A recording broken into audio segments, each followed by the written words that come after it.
A paz do Senhor, igreja, bom dia. Abra sua Bíblia ou seu smartphone em Abacuque, capítulo 1, a gente vai ler no versículo 1.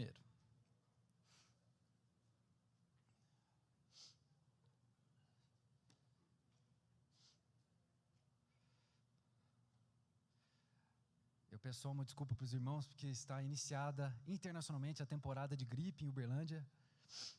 E eu estou um pouco dopado de Benegripe hoje, tá, irmãos? Então tem um pouquinho de paciência comigo. Amém? Tá aí já? Beleza, antes de olhar para o texto, olha aqui para mim rapidamente. Está escrito na palavra de Deus. Você crê na palavra de Deus? Amém? Quem crê, diga amém. Está escrito que Jesus Cristo disse: tudo o que pedires em meu nome, crendo, recebereis.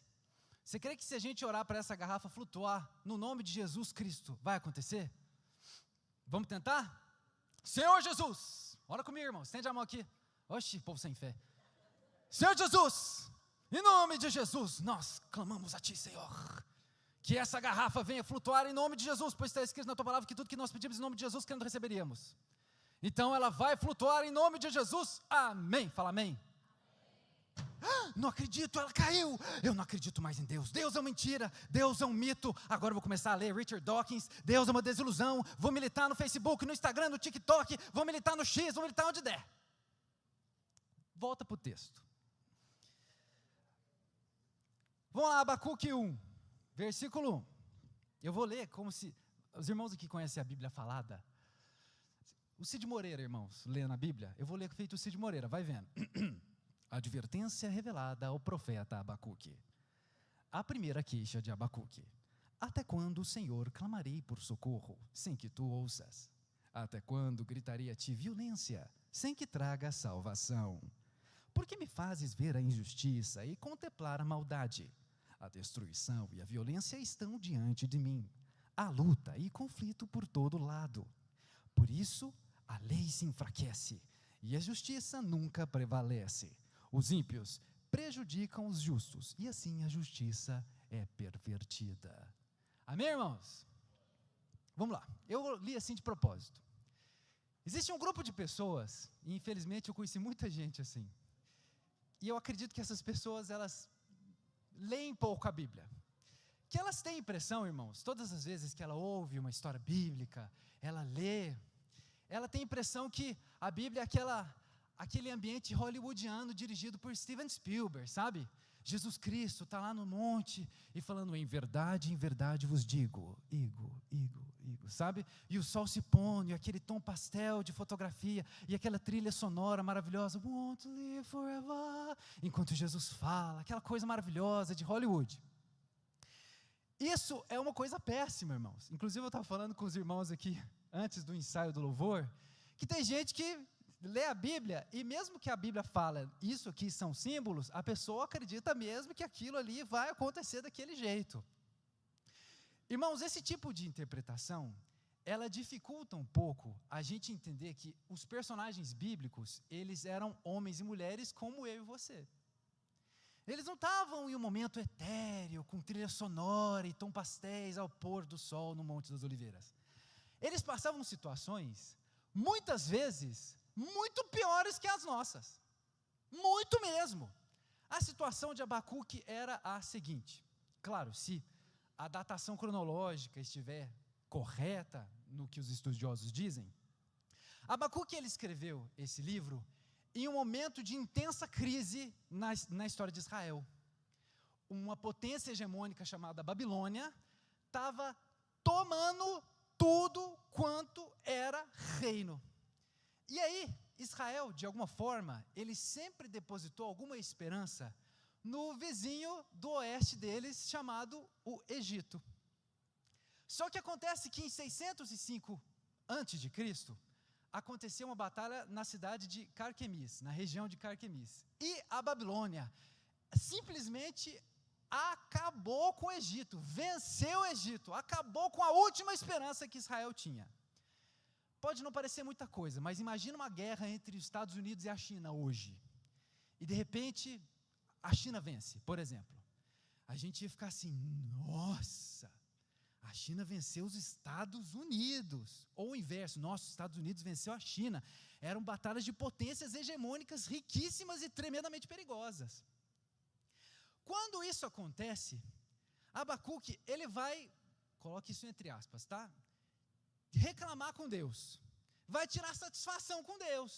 Pera lá, Deus, tudo bem, nós israelitas, nós pecamos mesmo, nós erramos mesmo, tudo bem, nós não fomos de acordo com a aliança, a gente quebrou a aliança, a gente se tornou idólatra, a gente se afastou do Senhor, tudo bem, mas você vai usar esses babilônios para julgar a gente? Esse povo idólatra, pervertido e profissionais em tortura? É sério, Deus? Irmãos, se você ler esse texto, eu tenho um primo meu que ele fala que eu grito muito quando eu prego, viu, irmãos? Então tenha um pouco de paciência comigo. Mas eu imagino Abacuque falando isso daqui da seguinte maneira: até quando, Senhor, clamarei por socorro sem que tu ouças? Até quando gritarei a ti violência sem que traga salvação? Deus, cadê você, Deus? Tem alguém aí? Hello? Acho que você vai concordar comigo, irmãos, que Abacuque, ele era um homem em crise. Ele estava em crise, ele não estava bem, e ele estava clamando a Deus. Ô Deus, você não está ouvindo aí não, Deus? Tem o versículo 13 desse primeiro capítulo, que Abacuque chega a falar assim: Deus, será que você é tão puro que você não consegue enxergar a maldade? É isso, Deus, você não vai fazer nada, você não está vendo a minha situação, você não está vendo a minha crise, Deus, cadê você, Deus? Gritei demais, né, irmãos? Se você nunca se sentiu na pele de Abacuque, ou você não viveu o suficiente, ou você é mais crente do que eu, irmão. Pelo amor de Deus, sobe aqui e prega para mim. De um lado, estamos nós em crise. Em crise. Meu Deus, olha a minha situação, Deus. E do outro lado, um Deus todo-poderoso, o Senhor de toda a terra, digno de louvor, exaltado, assentado sobre todas as nações, Criador do universo, o Alfa e o Ômega, o princípio e o fim, aquele que pode resolver todos os seus problemas com o estalar dos dedos dele, num piscar de olhos. De um lado, você em crise. De outro lado, um Deus todo-poderoso, que aparentemente não resolve o seu problema, não te tira dessa crise, não intervém, não interfere, não muda. Irmãos, eu oro que Deus me dê graça e sabedoria, para que eu possa explicar isso de maneira bem clara, porque isso aqui foi um assunto que eu vi pessoas caírem em crises de fé, e teve gente que nunca mais saiu dela, desviou, afastou, porque achava como que a gente orou pela garrafinha, se eu orei, tem que acontecer. Qual que é, irmãos, essa peça do quebra-cabeça que fica entre a minha crise irresolvível, que eu sou completamente impotente de resolver, eu não tenho como sair dela, e um Deus todo-poderoso que parece que fica só observando?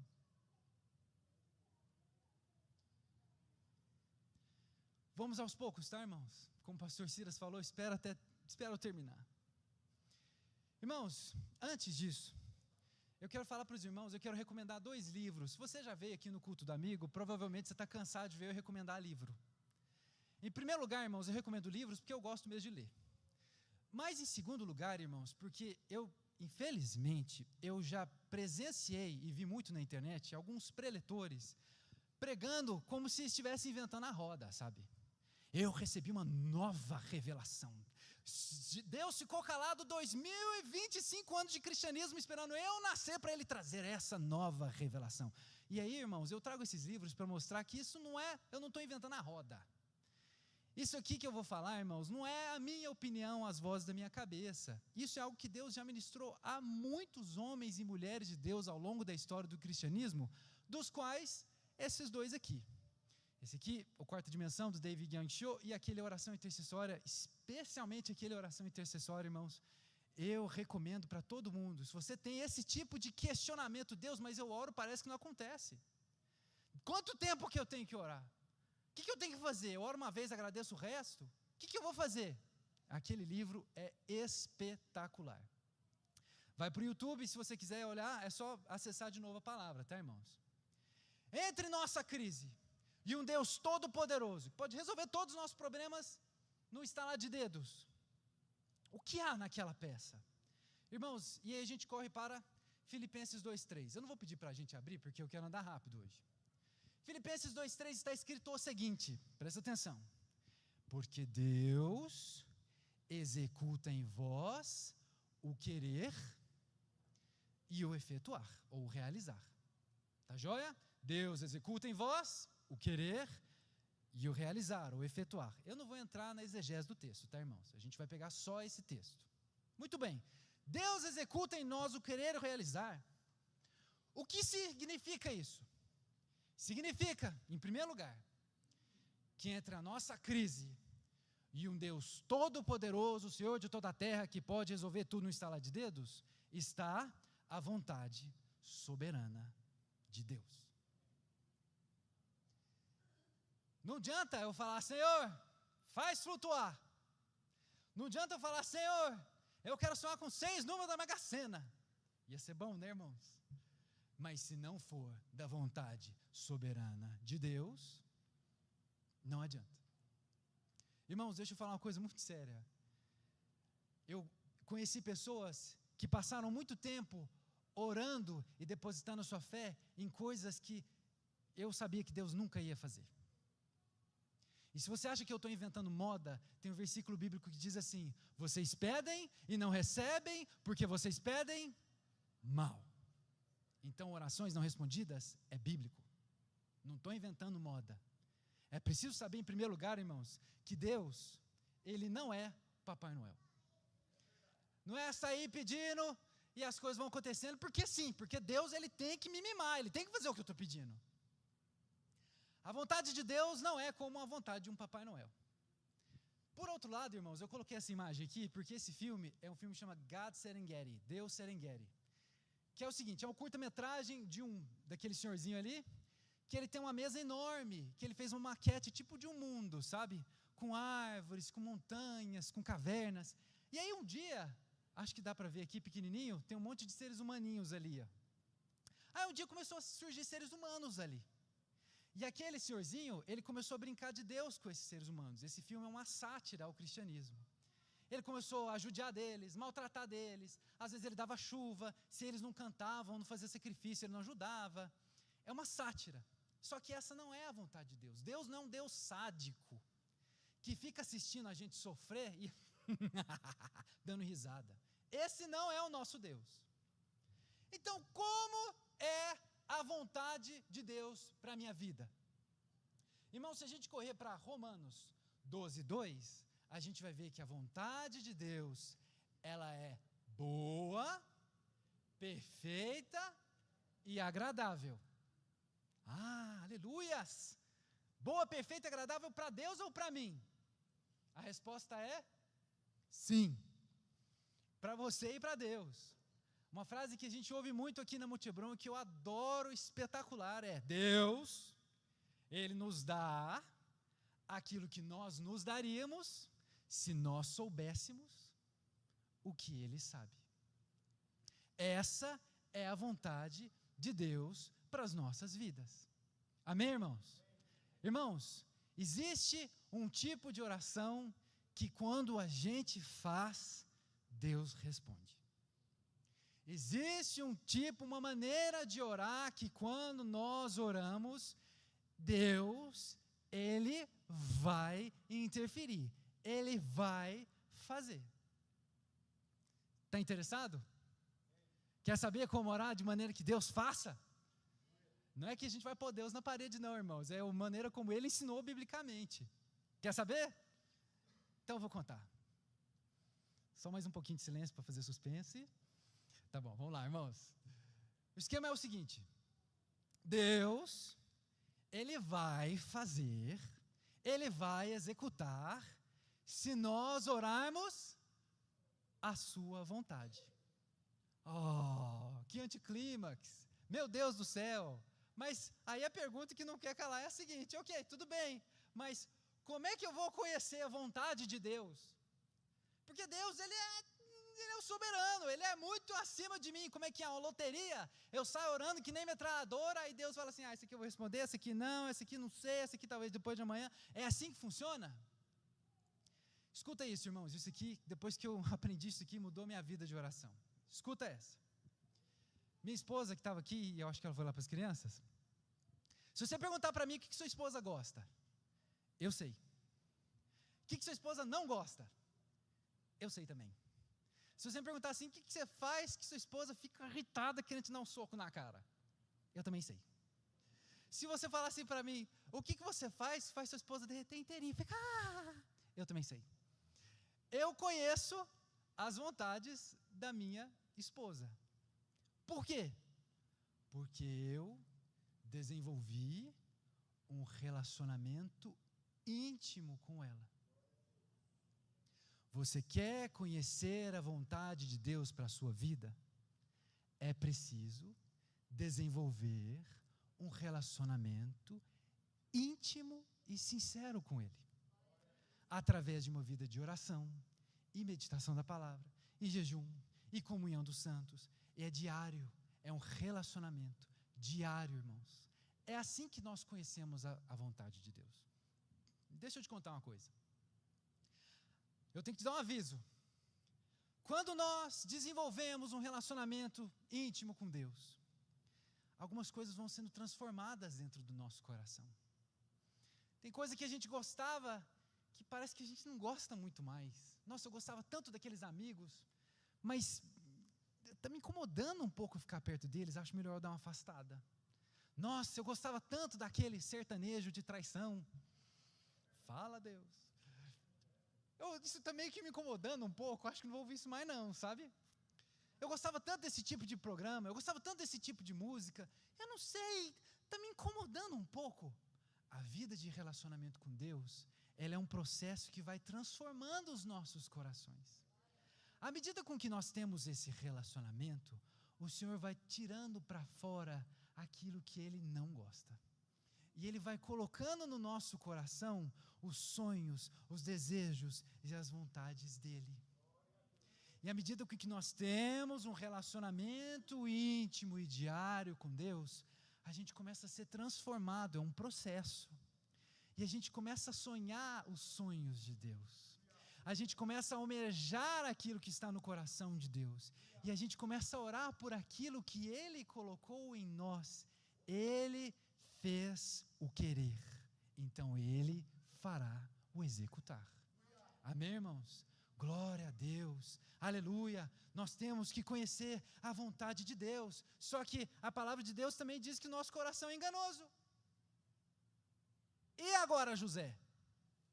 Mas se o coração do homem é enganoso, como é que eu vou saber se a vontade que eu tenho é a vontade de Deus ou se ela vem de mim mesmo? Bom, irmãos, a primeira coisa que nós precisamos saber é que a palavra de Deus é o nosso fundamento. Não é a profecia dos outros, não é a profecia da irmã do Coque, do famoso, do profeta Mirim. Tomara que eu não seja processado. Não é, irmãos. O nosso fundamento é a palavra de Deus, irmãos.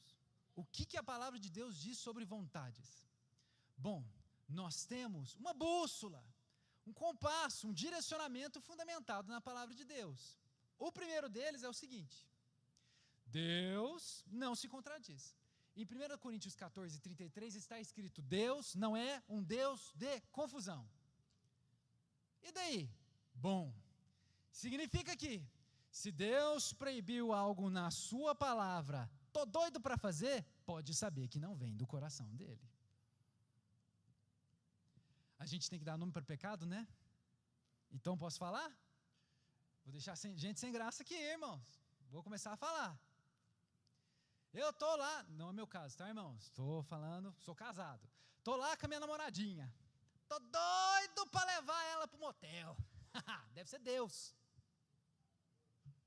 Acontece que a palavra de Deus fala contra a fornicação. Irmãos, qualquer relacionamento sexual fora do casamento entre um homem e uma mulher é pecado. Eu não preciso colocar 2.688 tipos de sexo, gênero e relações sexuais aqui. A Bíblia diz isso, ponto final. Saiu disso? Pecado. Não é vontade de Deus para a sua vida. Ah, mas eu estou afim, é a tua carne. Isso não é Deus na sua vida, não. Porque eu já vi gente falando, não, mas isso é porque eu acredito que foi da vontade de Deus. Pelo amor de Deus, não joga na conta dele algo que foi um deslize seu. Tenha mínimo de hombridade para admitir. Foi eu que pequei. Estou indo para casa, vou ficar sozinho. Estou doido para ver aqueles videozinhos daquelas moças desnudas. Né? É a vontade de Deus. Não é não, irmãos. Porque a palavra de Deus fala sobre pornia, que é o grego para prostituta, de onde vem a palavra pornografia. É pecado, Deus nos contradiz, não adianta falar. Se Deus já colocou na sua palavra, não faça, já sabe, isso não vem do coração de Deus. Esse é o primeiro ponto. O segundo ponto, irmãos, é o que o pastor Silas pregou aqui há 2 semanas, porque a gente está estudando um livro de Colossenses aqui na Monte Hebrão. Seja a paz de Cristo o árbitro do seu coração. Ai, olha, isso, irmãos, eu estou falando de uma pessoa que tem um relacionamento íntimo e sincero com Deus, amém? É, porque tem gente que fala assim, nossa, eu não estou sentindo nada, deve ser a paz. Não, irmãos, às vezes sua mente está cauterizada. Às vezes você fez tantas vezes que você não está nem aí para o que o Espírito Santo fala mais. Às vezes você nem ouve a voz do Espírito Santo mais. Se você tem uma vida de relacionamento com Deus, Ele vai incomodar. Ele vai tirar a sua paz. Você não devia fazer assim, você não devia falar desse jeito. A vontade de Deus, ela nos dá descanso. Ela nos dá descanso. Em primeiro lugar, Ele não é um Deus de confusão. Se Ele proibiu na palavra, esquece. Em segundo lugar, Ele nos dá a sua paz para os seus planos e as suas vontades. Ixi, rapaz, eu não estou tendo muita paz com essa pessoa, nesse relacionamento, nesse negócio. Opa, sinal amarelo. Fica de olho, opa, sei não, hein? Sei não. Terceiro ponto, irmãos, e aqui, que o Senhor me dê sabedoria para que eu possa explicar isso de maneira clara, sem gerar misticismos, e que Deus dê entendimento a qualquer um que for visto aqui. Irmãos, um terceiro passo interessante e bíblico é pedir uma direção a Deus. Isso aqui eu preciso caminhar em gelo fino. Vamos lá, porque dependendo do que eu falar aqui, pode pensar, eu estou fazendo isso porque aquele narigudinho lá da Monte Hebrão falou. Irmãos, presta atenção. Essa parte aqui em Juízes 6 está falando de Gideão. Quando Gideão ele pediu um sinal para Deus, para saber se ele ia para a guerra ou não ia. Eu acredito, irmãos, que nós precisamos pedir direção de Deus para as nossas vidas. Tá bom? Eu vou contar um testemunho meu, de uma coisa que eu realmente não gosto de falar, mas eu vou falar. E eu preciso dizer para vocês, irmãos, especialmente solteiros, que eu não estou lançando um dogma novo, tá? Isso não é uma doutrina nova, o 11º mandamento, não é isso não, irmãos. Eu vou contar o meu testemunho, tá bom? Irmãozinho lá do Monte Hebrão, aquele narigudinho de óculos falou isso. Irmãos, eu estou contando o meu testemunho, tá bom? Era uma vez um italianinho narigudo lá em Brasília, que sou eu. Eu estava numa igreja lá, eu conheci uma moça, achei ela linda. Aí eu comecei a conversar com ela, e a gente começou a conversar, a gente ficou muito amigo, ela gostava das mesmas coisas que eu, e a gente conversava o dia inteiro. Era mensagem naquela época, né? Quase denunciando minha idade, irmãos, não tinha WhatsApp ainda. Mas aí, a gente conversando, e tudo isso que eu estou falando, minha esposa sabe, eu não tenho segredo com ela não. E conversando, e eu, a despeito de gostar muito dela, eu senti uma pulga atrás da orelha. Sabe, ela era só minha amiga, era uma pessoa que eu achava bonita, uma pessoa pura, uma pessoa da igreja, uma pessoa que amava a obra de Deus, mas ainda assim, eu senti uma pulga atrás da orelha, irmãos, como se o Espírito Santo me dissesse, não é essa pessoa que eu tenho para você. E eu, conversando com ela, só que aquela pulga atrás da orelha me incomodava. Seja a paz de Cristo o árbitro do seu coração. E eu falei, bom Deus, teve um dia que eu orei e falei, Deus, olha, eu não quero perder meu tempo, não. E eu também não quero me iludir, porque isso dói demais. Se não é da tua vontade, tira. Irmãos, de um jeito mágico, inexplicável, de uma hora para outra, eu não aguentava conversar com aquela pessoa mais.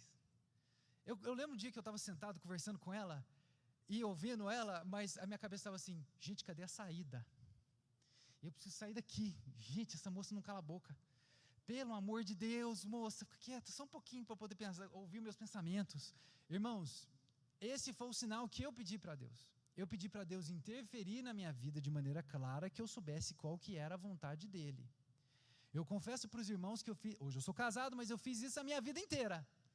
Muitas vezes eu quis, Deus disse não, eu disse não também. Para que eu vou enfiar a cara na parede à toa? Até que um dia eu fiz essa oração com a minha esposa. Eu estava conversando com ela, moça de Deus, linda, maravilhosa, mulher da minha vida. E eu conversando com ela, conversa vai, conversa vem, ela mostrando as Bíblias dela para mim, mostrando as minhas Bíblias para ela. A gente lia a Bíblia junto, né? Aí acontece, a gente discutia a Bíblia, sabe, irmãos? Aí eu ia ler 150 tipos de comentários só para poder comentar no WhatsApp, impressioná-la. Funcionou, casei. E eu orei isso. Eu falei, Deus, se é a tua vontade, abençoa, se não é, tira. Irmãos, por um motivo inexplicável, a gente começou a conversar mais uma vez, casei. Glória a Deus, irmãos. Eu sugiro, peço uma direção para Deus.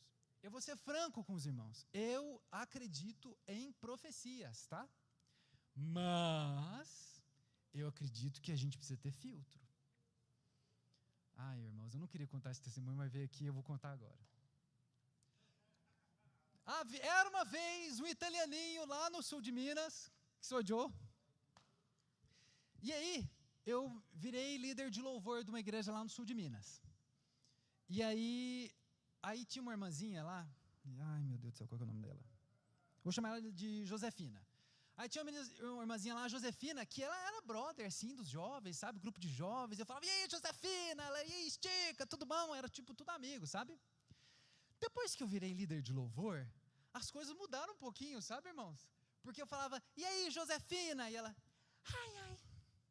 Sabe, ela toda manteigada, toda assim, ai, estica, tudo bom? E eu pensando, gente, o que aconteceu? Acontece, irmãos, que 2 semanas antes de eu me tornar líder de louvor, ela tinha recebido uma profecia. Uma determinada irmã orou por ela e falou o seguinte, olha, o seu marido, o seu ungido, está para assumir a liderança do louvor da igreja. Assumiu o louvor, ela achou que ia casar.